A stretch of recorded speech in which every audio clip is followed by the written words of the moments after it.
Gusto natin para natin. You know, sometimes we really have to review ourselves. It is as if Filipinos have a ghetto for the celebration of misery.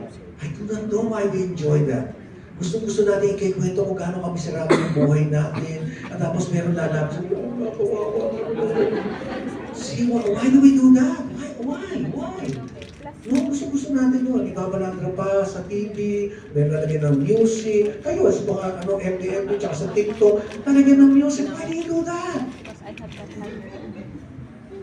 Sa makikita, ito pakinggan mo.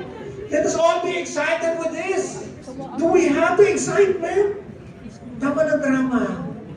Tama na. Ha? Kino mo, nagtanong pa ibang lahi. Sorry for Thank you. Kasi ayan na naman sila sa awa-awa. Thank you. We started with the I am. Tayo ulit tayo. Kung may nakita yung franchise, gusto nyo, mag-ano kayo? Hello? I am ano?